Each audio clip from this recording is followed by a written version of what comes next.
questa è una vostra segnalazione e vi ringrazio perché a me effettivamente non era venuta in mente. Oggi, come sempre, è venerdì e parliamo della rubrica Le vecchie avversarie, analizzando delle squadre straniere che in passato hanno incontrato squadre italiane nelle coppe europee e di cui poi si è sentito parlare molto meno. Parliamo oggi del Roda Kerkrade, squadra olandese fondata in realtà nel 1962, anche se il suo titolo più glorioso, più prestigioso è proprio lo scudetto d'Olanda vinto nel 1956, e voi come me giustamente direte come ha fatto a vincere uno scudetto 6 anni prima di essere fondata, perché rileva la tradizione sportiva del Rapid JC, che poi cambierà nome in Roda e vince nel 1996 il titolo, ma come Roda viene fondato effettivamente nel 1962. Ha al suo attivo, come detto, questo scudetto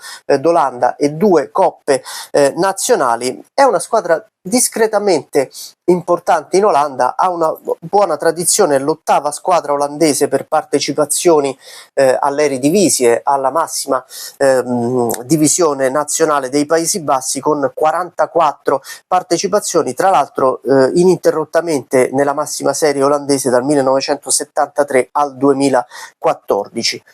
Ma noi in Italia perché ce la ricordiamo? Ce la ricordiamo per un incredibile ottavo di finale con il Milan nella Coppa UEFA 2001-2002. È il Milan di Ancelotti che ha sostituito Terim, è un Milan che tra la fine di febbraio e l'inizio di marzo è un po' in difficoltà sia in campionato sia in Coppa, ci sono tanti infortuni. Nessuno può pensare che però il Roda Kerkrade possa essere un avversario complicato per i rossoneri, ma oltretutto ciò viene avvalorato pure dalla vittoria nella gara di andata in Olanda 1-0, gol dello spagnolo José Mari, che insomma fa sembrare la partita di ritorno una semplice formalità per il Milan. E invece in quella serata della fine di febbraio del 2002 succede un po' di tutto.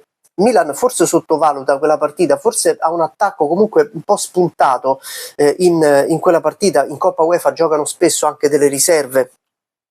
Fatto sta che a metà del secondo tempo il Roda segna un gol assurdo, tra l'altro stranissimo, anche se molto bello. Si va ai supplementari e si va ai calci di rigore, e pensate che in porta in quel Roda c'è Kalac, che giocherà poi, oltre che nel Perugia, anche nel Milan medesimo alla fine, all'inizio degli anni 2010. Ai calci di rigore succede di tutto, iniziano a sbagliare tutti, nel Milan sbaglia Calazze, sbaglia José Mari, e il grande protagonista diventa Christian Abbiati, che para diversi rigori per i rossoneri. Alla fine succede pure una cosa abbastanza particolare. Intanto il calcio di rigore decisivo per il Milan lo segna Contra, terzino destro rumeno, che a mio avviso era un ottimo giocatore, un ottimo laterale, solo che non aveva affatto la testa per fare il calciatore, litigava un po' con tutti, tant'è che il Milan lo mandò via proprio nell'estate del 2002 dopo quella clamorosa lite in amichevole con Davids, nell'amichevole tra Milan e Juventus.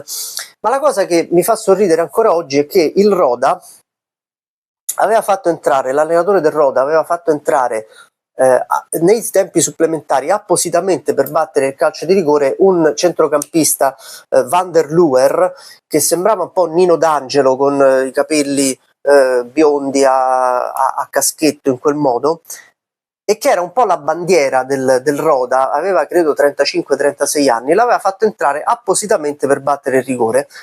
E questo giocatore si presenta sul dischetto e tira praticamente su Marte il rigore. Mi viene da pensare che forse avrebbe fatto meglio a rimanersene in panchina se questo era il risultato. Il Milan con tanta sofferenza batte il Roda e passa ai quarti di finale, dove poi eliminerà l'Hapoel Tel Aviv. E del Roda in Italia non si parlerà più, ma forse se ne parlerà poco pure in Olanda, perché la squadra da diversi anni è retrocessa nella seconda divisione, una sorta di Serie B olandese, dove si trova ancora oggi. Ma ripeto, è una squadra che ha una discreta tradizione in Olanda e che, pur avendo vinto poco, vive comunque di un buon blasone nel suo paese. E vi ho parlato di questa storia che mi avete raccontato, che mi avete suggerito giustamente voi, quella del Roda Kerkrade. La settimana prossima cambieremo paese, cambieremo squadra e cambieremo forse anche avversarie italiane di questo club. Questo è lo scrigno del calcio e questa qui è la rubrica Le vecchie avversarie. Se ne avete qualcuna da suggerirmi, mi raccomando scrivetelo, perché come vi ho dimostrato oggi, i vostri suggerimenti sono sempre ben accetti e si uniscono ai miei ricordi e alle mie idee.